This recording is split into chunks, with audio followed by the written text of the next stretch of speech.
Welcome to UniqueWiki.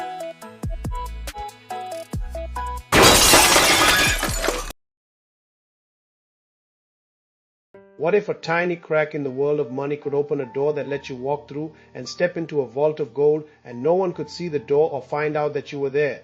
Imagine a man who, instead of trading with his own eyes, let a machine do it for him, invisible to everyone so that his wallet would grow while he was sleeping.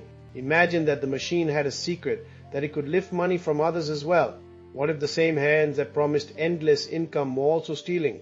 And what if the decision to shut the machine down meant losing the lives of people who believed they were finally free? That is the strange world where Mia found herself. Mia, 28, worked at a cafe that smelled of roasted beans and lemon zest. Her fingers were stained with sugar, and the air tasted like hope that had never quite arrived.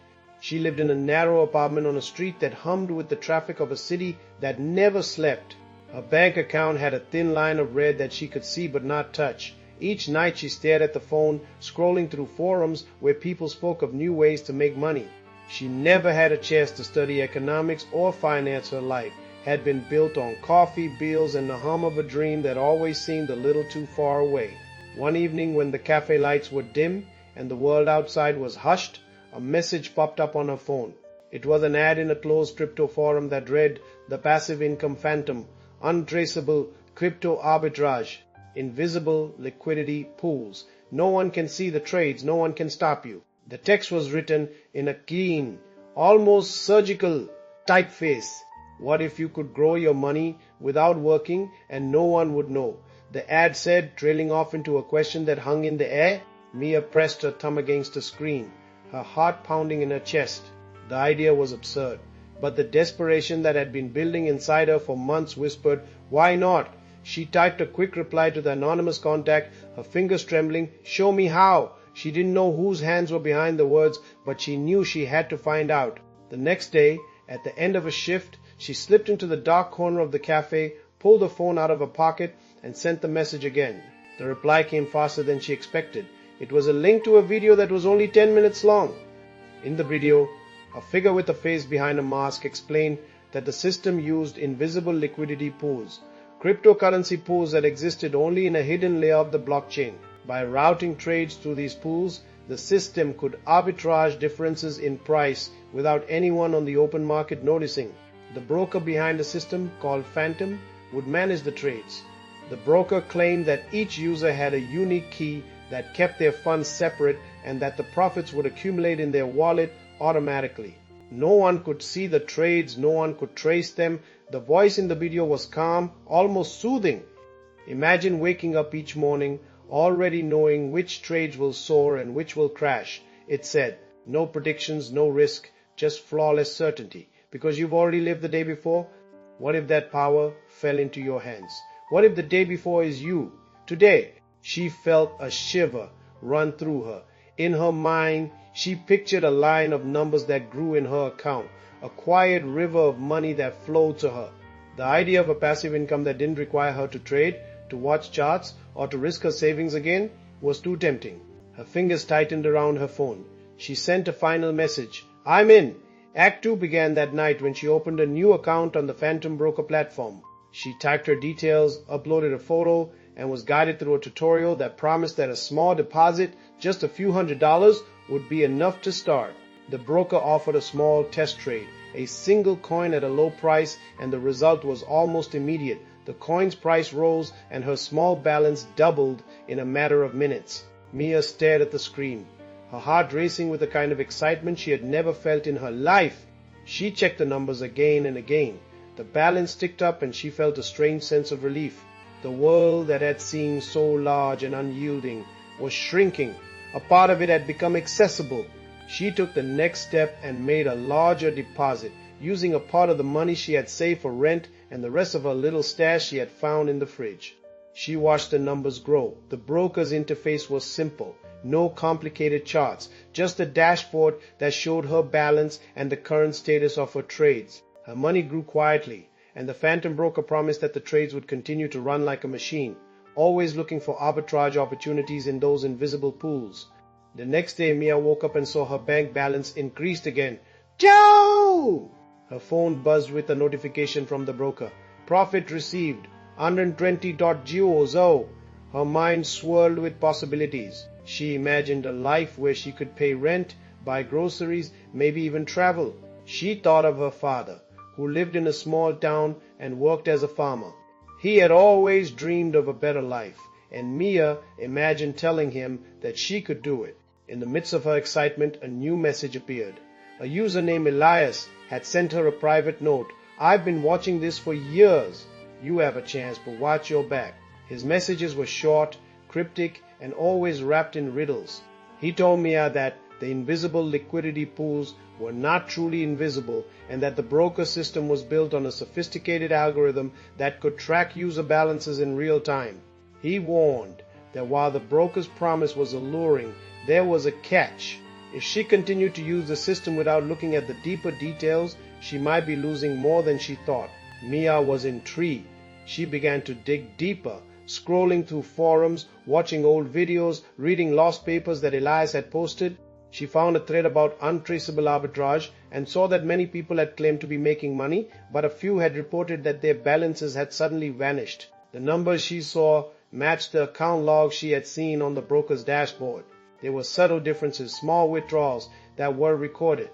The broker claimed that these were fees, but Elias insisted that they were siphoned funds from other accounts. Mia was torn. She had seen her own account grow, and she wanted to keep the machine running. But she also saw that other users had lost money, that their accounts were shrinking. She began to notice that the broker's dashboard, while showing a growing balance, had hidden columns that were always blank. When she hovered over them, she could see a flicker of numbers that looked like small, disappearing funds. She felt a cold shiver. One night, after another profitable day, she tried to look at the logs. She found that the trades were recorded in a ledger that she could not fully view. There were transaction entries that matched her balance increase, but then there were others entries that seemed to take money from other accounts and add them to the broker's own wallet. She stared at the screen until her eyes watered. She saw the truth. The broker was siphoning funds from unsuspecting traders and adding them to his own account. Her heart pounded. The world that she had imagined as a bright opportunity became a dark place. She felt the weight of the decision before her. If she stopped the system, she would lose the money that she had just earned, and she would lose the possibility of a better life. But if she kept the system running, she would be complicit in stealing from people who trusted her broker and believed in the dream. She decided to confront the broker. She called the phone number on the platform, but the line rang with silence. She sent a message, but it never received a reply. The broker was like a phantom in the dark. Mia felt a cold wind in her mind. She decided to go deeper. She downloaded the broker's code from the website. It was a puzzle of logic and lines of code that made her head spin. She started to trace the code, following the path of the transactions. Her search led her to a server that was located in a small town that had been shut down for a few years. She traced the IP and found a folder labeled The Phantom. Inside were documents that said, "Our system will siphon funds from unsuspecting traders and add them to the system's own account. The profits will grow. We will do this quietly. The risk is low. The reward is high." Her heart was pounding. The system was not a harmless machine that grew her money. It was a fraud. She had to decide what to do. She could keep the machine running and keep the money that was growing. She could shut it down, lose her newfound wealth, and maybe protect her father. She could expose the system to the world, risk the regulatory body that was investigating the broker, and maybe risk her life. She could also think of the people who had lost money. She was the only one who saw it. The temptation was huge. The next morning she went to a local café, the same place where she had served coffee. She brought a laptop and an empty cup. She called the broker, and the voice on the other end was calm. "Mia, I know what you're thinking. This is a system that is efficient. Why would you stop it?" Mia said, her voice trembling. "Because I see what's happening." She told the broker how she had traced the code and how she had seen that other accounts were losing money. The broker sighed, a low, echoing sound that seemed to come from everywhere. "You are too young to understand. We are creating a system that is invisible to the world. The regulators will only come if we are discovered. This is the future of finance." Mia thought about her father. She thought about the small town that had been left behind. She thought about the coffee shop that had become her second home. She could still trust the broker and the system, but she could also expose it. She was the only one who had evidence. She could use the evidence to shut the system down, but that would mean losing her money. She could also report it to the regulators. The regulators were already investigating the broker, but they had not found evidence of fraud. She had evidence, she could present it, or she could keep the system running and help her father. She thought of the people who had lost money. She saw their faces on the forum threads.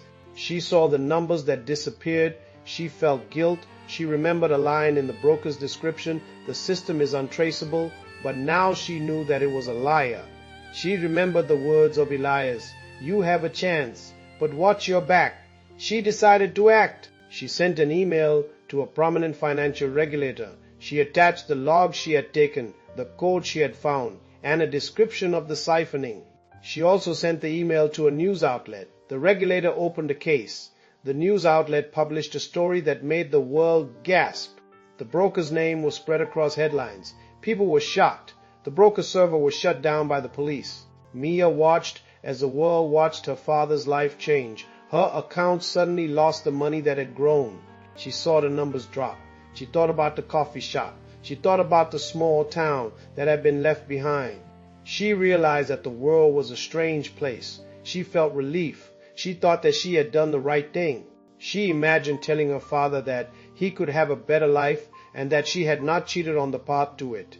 The regulatory body arrested the broker. The broker's server was seized. They found the documents in the folder. They discovered the siphoned funds, and the fraud was complete. The broker's profits were seized. Mia's evidence was praised. She was hailed as a hero by some and criticized by others. The regulator was proud.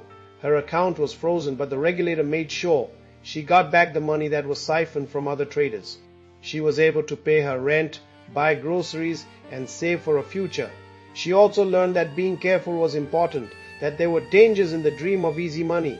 The end of the story was that Mia learned that the world had a new system that she had seen. She learned to trust herself and to act. She knew that she had a choice to take, and she had chosen. She had a father who would see the future of the world, a small town that would see the world that she had come from. She had a story that would go on to be told for years.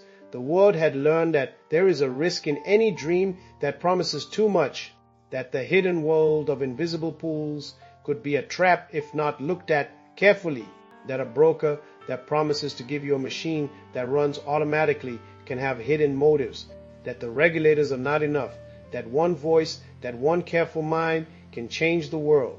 The world would never be the same. The story was about a small town, a coffee shop, and a father who had a farmer's dream. The story ended on a bright line. What if the day before is you? Today, we ended the story. The final line of the story was a reminder of the temptation. Imagine a world where a small line of numbers that grew in her account, a quiet river of money that flowed to her. In this story, the river was indeed a river, but it was a river of stolen money. The story was a warning.